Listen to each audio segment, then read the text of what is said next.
시편 11편 1절부터 7절까지의 말씀을 제가 읽고 나누도록 하겠습니다. 내가 여호와께 피하였거늘 너희가 내 영혼에게 새같이 네 산으로 도망하라 함은 어찌함인가. 악인이 활을 당기고 화살을 시위에 먹이며 마음이 바른 자를 어두운 데서 쏘려 하는도다. 터가 무너지면 의인이 무엇을 하랴. 여호와께서는 그의 성전에 계시고 여호와의 보좌는 하늘에 있으며 그의 눈이 인생을 통촉하시고 그의 안목이 그들을 감찰하시도다. 여호와는 의인을 감찰하시고 악인과 폭력을 좋아하는 자를 마음에 미워하시도다. 악인에게 그물을 던지시리니 불과 유황과 태우는 바람이 그들의 잔에 소득이 되리로다. 여호와는 의로우사 의로운 일을 좋아하시나니 정직한 자는 그의 얼굴을 배우리로다. 아멘. 어떤 환경에서 이 시편을 지었는지 우리 도무지 알 힌트가 없습니다. 다만 그의 생애에 많은 대적들이 있었다는 것만큼은 우리가 분명히 아는 사실입니다. 어렸을 때부터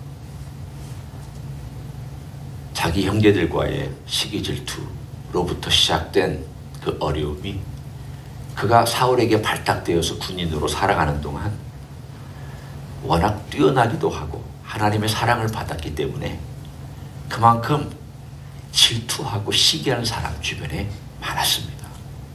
심지어는 사울까지도 그를 죽이려고 할 정도까지 그렇게 했으니 그 외에 비슷한 동년배나 비슷한 경쟁자들 사이에서는 얼마나 더 많은 시기와 질투가 있었겠습니까? 뿐만 아니라 전쟁에 나가면 대적들, 이방 민족들까지 포함하면 아마 세상에서 우리 예수님을 제외하고는 제일 많은 대적을 가지고 있었던 사람이다라고 우리가 얘기를 해도 과언이 아닐 것입니다. 오늘 그걸 상상하시면서 여러분이 이 시편을 읽어보시면 됩니다. 대적이 있습니다. 그가 위기에 처해 있습니다. 그러자 그들이 이렇게 다윗에게 조언을 합니다. 하나님이 널 도와주시겠느냐? 하나님이 당장 너의 그 위기를 어떤 방식으로 도와줄 수 있을 것 같으냐? 네가 안전한 데로 빨리 도망해라. 네 산이라고 하는 것, 너의 산이라고 하는 이 산은 새가 안전하기 위해서 나무 숲을 사이에 숨기 위해서 산으로 훅 하고 날아가는 것처럼 네 산, 너의 안전한 그것이 인간적인 어떤 방법으로 우리가 생각할 수 있습니다. 우리로 말하면 돈, 안전한 어떤 장치, 사람의 조직, 나를 도와줄 수 있는 그러한 집단 등등등등 우리가 얘기할 수 있는 그런 것과 비슷한 어떤 것을 제시해 줍니다. 당장 도움이 되는 사람 찾아라. 당장 도움이 되는 집단 찾아라. 당장 도움이 되는 어떤 장소를 찾아라. 이렇게 충고하고 있지만 사실은 그들이 다윗을 뒤에서 공격하거나 숨어서 공격하기 위하여 그렇게 충고하고 있던 것을 다윗은 알아차렸습니다. 그러자 오늘 3절에 그가 터가 무너지면 의인이 무엇을 하랴. 흔들리고 있는 모든 것들을 바라보고 있습니다. 여기서 터라고 하는 것은 하나님이 세웠던 기초, 인간관계의 신의, 도덕과 윤리적인 어떤 기초들을 얘기합니다. 법과 질서. 하나님께서 인간이 살아갈 때 이렇게 살아가라고 세워놓으시고 또 이런 관계 속에서 이런 법을 지키고 어떤 사람과 사람과의 도의를 지키는 이런 모든 것들이 사람들이 다윗 자기 자신을 대하는 모습을 보면서 무너져 내려가고 있다는 것을 느끼면서 하나님, 이럴 때 어떻게 해야 됩니까? 터가 흔들립니다. 기초가 흔들립니다. 하나님의 세운 법과 질서가 흔들리고 있습니다. 어떻게 하면 좋습니까? 우리가 이 땅에 살아가면서 하나님 아버지 앞에 기도할 때 이 기도를 드릴 수밖에 없을 때가 많습니다. 많이 무너졌습니다. 그래도 몇십 년 전까지만 하더라도 미국에 가지고 있었던 그 법과 질서 많이 흔들리고 무너졌습니다. 지금도 무너지고 있습니다. 이런 때 우리는 어떻게 살아야 됩니까? 남들은 다 거짓된 방식으로 살면서 돈을 벌고 있는데 하나님, 저만 정직하게 산다고 제가 버틸 수 있겠습니까? 남들은 다 자기 방식으로 네 산으로 도망가, 너의 안전한 장소로 도망가, 너의 안전장치를 해라고 얘기하는 이런 상황 속에서 하나님 어떻게 삽니까? 하나님을 의지하면서 제가 정직하게 살려고 애를 쓰는데 참 어렵습니다. 참 안 됩니다. 사람들은 조롱합니다. 그리고 말합니다. 어떻게 하면 되겠습니까? 다윗이 그 시대에 한탄하는 이야기가 꼭 21세기에 지금 이 미국 상황에서 한탄하고 있는 이야기하고 비슷합니다. 그런데 오늘 여기에서 다윗이 고백하고 있는 하나님과 그와의 관계 속에서 나타나 있는 멋진 모습들을 봅니다. 4절부터 확고한 것 3가지가 나타납니다. 먼저 4절에 보면 여호와께서는 그의 성전에 계시고 여호와의 보좌는 하늘에 있으며, 이게 왜 등장하고 있는지를 생각해 보십시오. 그의 성전, 여호와의 보좌, 이 땅에는 터가 흔들리는데 갑자기 다윗은 하늘을 바라보면서, 그가 직접 그 영광이 열려서 그가 성전을 바라보고 있는지 아닌지 분명하지 않습니다. 혹은 그가 어느 시점에 바라봤던 어떤 아름다운 하늘의 영상이 기억이 나서 말하는 것인지일 수도 있습니다. 아니면 그가 전혀 하늘의 영광을 바라보지는 못했지만, 직접 눈으로 이 눈으로 바라보지는 못했지만 그가 늘 말씀으로 들었고 생각하고 있었던 하늘에 계신 어떤 보호자를 상상하면서 이 말씀을 하고 있을 수도 있습니다. 그러나 분명한 것은 이 터는 흔들립니다. 이 지성의 기초는 흔들립니다. 그러나 하늘의 기초와 하늘의 터가 흔들리지 않고 있음을 그는 분명히 확고한 터를 바라보고 있습니다. 세상이 흔들릴 때 우리가 먼저 바라봐야 될 것은, 흔들리는 세상 때문에 우리 마음까지 흔들리지 말고, 내 중심마저도 흔들리지 말고, 내 신앙마저도 흔들려서 휩싸이지 말고, 우리는 흔들리고 있는 이 세상과 이 터가 있을 때 누구를 바라봐야 되느냐? 흔들리지 아니하는 하나님을 바라보라. 여기서 성전과 보좌는 흔들리시지 않는 하나님을 대변해주고 있습니다. 하나님은 흔들리시지 않는다. 하나님의 성전도 흔들리지 않는다. 하나님의 보좌도 흔들리지 않는다. 확고하다. 오늘 이 땅 위에서 우리가 살아가는 동안에 확고한 하나님의 보좌를 향하여서 눈을 들 수 있는 사람은 이겨나갈 수 있는 첫 번째 걸음을 걷는 사람인 줄로 믿습니다. 눈을 들어야 됩니다. 우리가 기도할 때 비록 고개를 숙이지만 우리 영혼의 눈은 하늘을 향하여 들어야 됩니다. 하늘을 향하여 들고, 마치 구원을 위하여 너희가 구리뱀을 바라보라 라고 모세가 얘기했을 때 그걸 바라본 사람은 구원받고 살았던 것처럼, 골고다의 언덕에 들린 십자가를 바라보는 자가 죄의 용서를 받고 구원을 얻는 것처럼 바라보는 사람만 살게 되어 있습니다. 하늘의 보좌, 우리 주님의 통치하시는 보좌, 흔들림이 없는 보좌, 하늘에 계신 이가 웃으시며, 왜 하늘에 계신 이가 웃으신다고 말씀하셨느냐? 그의 통치는 세상이 아무리 요동치고 세상의 군왕들이 아무리 어떤 꾀를 내고 세상에 많은 악인들이 횡행하면서 자기들의 뜻을 이룬다 할지라도 전혀 흔들림이 없기 때문입니다. 이런 하나님을 우리가 신뢰하고 이런 주님을 우리가 신뢰하고 살아가고 있다는 것이 우리 신앙의 첫 번째 가장 중요한 내용입니다. 흔들릴 때마다, 어려울 때마다, 외로울 때마다 하늘을 향하여 흔들림이 없는 하늘, 흔들림이 없는 하늘의 성전, 흔들림이 없는 그 보좌, 그리고 흔들림이 없는 그 보좌에 앉으신 바로 이 모든 것들이 우리의 소망이며 우리의 기초며 우리의 출발선이며 우리의 기도의 대상이며 우리의 확고한 신앙의 기초로 삼는 그 모든 것인 줄로 믿습니다. 두 번째는 오늘 그 이후에 나타나 있습니다. 그의 눈이 인생을 통축하시고 그의 안목이 그들을 감찰하시도다. 여호와는 의인을 감찰하시고 악인과 폭력을 좋아하는 자를 마음에 미워하시도다. 오늘 여기에 감찰하신다 그랬습니다.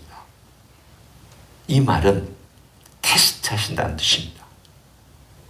하나님께서 왜 터가 흔들리도록 놔두십니까? 두 가지 목적이 있습니다. 악인과 의인을 갈라내는 데 있습니다. 채를 가지고 돌과 알곡을 갈라내듯이 흔들어서 진짜와 가짜를 가려내듯이 이 세상이 비록 악이 많고 많은 일들이 의인이 생각하기에 살기에는 참 힘들고 어려운 세상이지만 왜 하나님께서 이렇게 흔들리는 세상을 놔두시는지 감찰하시기 위하여, 테스트하시기 위하여 하나님은 허용하고 있습니다. 누가 진짜냐? 누가 가짜냐? 누가 하나님을 진짜 바라보고 살아가는 사람이냐? 아니면 말로는 바라보는데 악한 행동을 따라서 자기 산으로 도망가고 이 세상에 흔들리는 그 시류를 따라가는 사람이냐? 하나님 감찰하시기 위하여, 테스트하시고 직접 관여하시며 이 모든 것들을 감찰하시기 위하여 그렇게 하신다고 말씀합니다. 그러나 동시에 감찰하신 테스트는 하나님께서 보고만 있는 것은 아닙니다. 그것은 하나님이 관여하고 있습니다. 거기에 중요한 단어 하나가 있습니다. 미워하신다는 표현입니다. 이 미워하신다는 표현은 단순히 객관적으로 있는 것이 아니라 하나님께서 적극적으로 개입하고 있다는 사실을 말씀하고 있는 내용입니다. 하나님께서 오늘 본문에 말씀하신 것처럼 악인과 폭력을 좋아하는 자, 악인과 폭력을 좋아하는 자는 미워하신다는 말은 반대로 하나님을 바라보고 하늘의 성전을 바라보고 기도하고 의지하고 가난한 마음으로 하나님의 모든 걸 의탁하고 있는 자를 사랑하신다는 뜻입니다. 사랑함과 미워함은 적극적인 표현입니다. 이 땅 위에 하나님께서 그런 방식으로 가려내십니다. 흔들게 하시다. 흔들리는 가운데 한 사람은 하나님을 깊이 바라보고 의지하는 사람이 나타나고 그런 상황에서 하나님 원망하고 떠나가거나 아예 하나님을 찾지 아니하는 사람으로 갈라집니다. 그러면 하나님께서 하나님을 의지하지 않는 그 악인에 대하여서 하나님께서 미워하시는 표현 방식을 따라서 하나님께서는 그들에 대한 내용이 어떤 것인지를 오늘 본문에 다윗이 얘기하고 또한 사랑한다는 어떤 암묵적인 표현을 통하여서 하나님께서 어떻게 그 사람을 대우하시는지를 얘기합니다. 사랑과 미움은 이런 것입니다.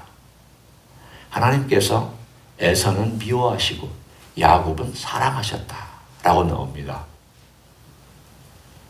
그것은 두 가지입니다. 하나는 하나님의 선택입니다. 하나님의 사랑의 선택. 그러나 동시에 이 두 사람의 삶이 어떤 길을 걸어갈 것인가에 대한 미래에 대한 예언이기도 합니다. 어떤 것이냐? 한 사람은 하나님과의 사랑의 관계 속에서 살아갈 삶을 살아갈 것이고 한 사람은 하나님과의 관계가 없는 삶을 살아갈 것인가에 대한 예언입니다. 사랑은 관계를 의미합니다. 내가 이 사람을 사랑한다. 깊은 친밀한 관계를 말해주고 있습니다. 미워한다는 것은 관계가 없다는 뜻입니다. 오늘 다윗이 하나님과 관계 속에서 그가 누리고 있는 깊은 하나님께서 나의 모든 것을 다 보시고 간섭해 주시고 도와주시고 보호해 주시고, 그리고 나는 하나님을 바라볼 때마다 하나님께서 이 모든 것들에 대하여 내 삶의 자세한 내용까지 이끌어 주시는 하나님을 그는 의지하고 있습니다. 그래서 그는 도망가지 않습니다. 사람들이 아무리 도망가라고 얘기해도 난 도망가지 않는다. 나는 여호와 흔들리지 않는 그분을 신뢰하기 때문이다. 그분이 나의 주님이기 때문이다. 그래서 확고하게 하나님께서 간섭하시는 것을 그는 의지하고 있습니다. 따라서 세 번째 그의 고백이 7절에 이렇게 나옵니다. 여호와는 의로우사 의로운 일을 좋아하시나니 정직한 자는 그의 얼굴을 배우리로다. 하나님께서 뭘 좋아하시는지를 압니다. 하나님을 사랑하는 다윗이 하나님께서 뭘 좋아하시고 뭘 사랑하는지 알기 때문에 그 삶을 살아갑니다. 하나님은 정직한 자를 좋아하시며 하나님은 의로운 자이시기 때문에 의로운 가운데 그 의를 구하는 자를 좋아하신다는 것을 다윗이 압니다. 오늘 세 가지가 확고하게 있습니다. 첫째는 확고하신 하나님, 흔들리시지 않는 하나님. 두 번째는 확고하게 이 땅의 모든 일들에 대하여 감찰하시고 테스트하시고 보시고 간섭하시는 하나님. 세 번째는 사랑 가운데서 그의 사랑하는 사람을 향하여서 그 얼굴을 찾을 때 그 얼굴빛을 비춰주시는 하나님. 이런 하나님과의 관계에 있었기 때문에 그 위기 때마다 그는 하나님께 엎드려서 기도할 수 있었습니다. 오늘 우리가 하나님 아버지 앞에 짧은 시간이나 또는 긴 시간이나 기도할 수 있었던 가장 큰 기초가 어디에 있느냐? 나에게 있지 않습니다. 세상에 있지 않습니다. 만약에 나에게 있거나 세상에 있으면 그것 따라 흔들려 살아갈 것입니다. 오늘 본문에 다윗은 흔들리지 아니하는 분명한 곳에 그의 닻을 내리고 있습니다. 예수님은 이 땅에 오셔서 그 분명한 확고한 것이 무엇인지를 보여주셨습니다. 흔들림이 없이 걸어가셨고 흔들림이 없이 우리를 위해서 이 세상의 악을 다 받아내시고 흔들림이 없이 십자가에서 사랑해 주셨습니다. 확고한 사랑입니다. 예수님께서 이 길을 걸어가신 것은 내가 너희를 얼마나 감찰하고 너희를 도와주고 내가 관여하고 내가 확고한 하늘을 떠나서 이 땅에 걸어 다니는 성전으로 와서 내가 얼마나 너를 사랑하는지 확고한 사랑이 무엇인지를 보여준 그것이 바로 우리 주님께서 이 땅에 성육신하시고 십자가에서 사랑하신 내용입니다. 확고한 게 뭔가를 보여주신 이야기입니다. 세상의 사랑 흔들립니다. 인간의 사랑 흔들립니다. 우리의 관계 흔들립니다. 인간 믿을 대상 아닙니다. 인간이 만들어 놓은 것 믿을 수 없습니다. 인간이 가지고 있는 철학 믿을 수 없습니다. 무엇도 믿을 수 없습니다. 다 흔들립니다. 그런데 흔들리지 않는 예수님이 직접 이 땅에 오셔서 흔들리지 않는 것이 무엇인지를 눈으로 볼 수 있게 하고 귀로 들을 수 있게 하고 사람으로 만질 수 있게 해주셨습니다. 예수님은 리빙 템플입니다. 리빙 터버나클입니다. 살아있는 장막이며 살아있는 성전입니다. 예수님 그분만이 흔들리지 않습니다. 그분의 터만이 흔들리지 않습니다. 따라서 그분 안에 있는 자는, 그분 안에 있는 교회는, 그분 안에 있는 가정은 흔들리지 않을 줄로 믿습니다. 예수님 안에 계십시오. 오늘 하루도 예수님 안에서 흔들리지 않는 삶을 살게 달라고, 우리 예수님 흔들리지 아니하신 그 사랑으로 나를 보살펴 달라고, 내가 그 사랑 안에 머물기를 원한다고, 오늘도 우리 주님의, 예수님의 사랑을 구하고 그분의 보호를 구하고 그분 안에 머무는 귀한 흔들리지 않은 하루가 되시기를 예수님의 이름으로 간절히 축원합니다. 기도하겠습니다. 예수님 감사합니다. 흔들리지 아니하는 하늘 성전이시며 흔들리지 아니하는 살아있는 성전이신 예수님이 이 땅에 내려오셔서 흔들리지 않는 하나님이 어떻게 우리를 사랑하시는지를 직접 보여주셔서 감사드립니다. 이 땅에 걸으시면서 직접 우리에게 사랑을 말씀해 주셔서 감사합니다. 십자가 위에서 직접 피를 흘려주심으로 흔들리지 않는 사랑을 말씀해 주셔서 감사합니다. 십자가 위에서 의를 위하여 의를 완성하신 귀한 흔들리지 않는 주님의 사랑과 헌신 때문에 감사를 드립니다. 오늘도 그런 주님 안에서 머물기를 원합니다. 그런 주님 안에서 기도하기를 원합니다. 그런 주님 안에서 일하고 주님 안에서 생각하고 생활할 수 있는 하루가 될 수 있도록 축복하여 주시옵소서. 이제는 우리 구주 예수 그리스도의 은혜와 하나님 아버지의 극진하신 사랑과 성령 하나님 교통하심의 역사가 흔들리지 아니하시는 우리 예수님 안에서 우리의 마음도 흔들리지 아니하며 흔들리지 아니한 예수님의 사랑 때문에 오늘도 그 사랑을 의지하여 살아가기를 소원하는 이 자리에 참여한 모든 종들 위에와 주임지 히스교회 위에와 이민교회들과 한국교회들과 선교사님들 위해 이제로부터 영원히 함께 하실지어다. 아멘.